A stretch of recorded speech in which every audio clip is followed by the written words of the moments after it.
Պարոն նախագահ, Անդրանիկ Մարգարյանի երազած նրա պայքարի երազանք Հայաստանը երբ կունենանք։ Տեսնենք։ Պարոն նախագահ, վերջին օրերին ձեր հայտարարությունը ժամկետների հետ կապված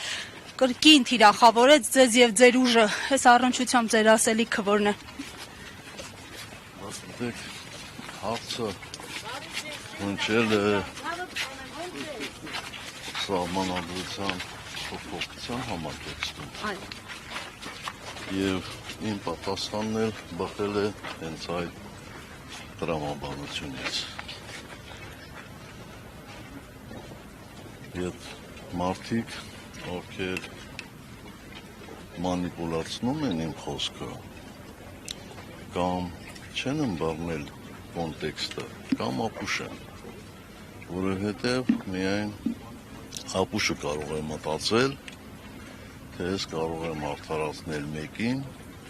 ով գիտակցված կապիտուլյացիա է տարել Հայաստանի Հանրապետությունը, ով հանձնել է իմ հայրենիքը, ով հարձակվել է իմ եկեղեցու վրա եւ ով իմ երկրի տարածքները թողել է թշնամու կապիտուլյացիայի տակ։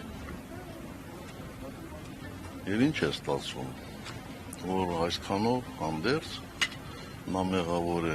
երրորդ ժամկետի գնալու համար։ Ձեր ասած այդ Մանուկյանն է վերաբերում։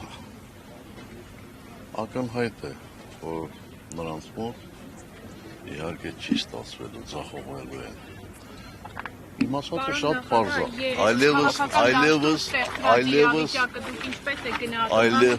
այլևս որևէ հարցի չեմ ուզում պատասխանել, որովհետև նույն ձեր հարցին ես պատասխանել եմ 3 չէ առաջին։ Որ զարգացումներ են տեղի ունեցել։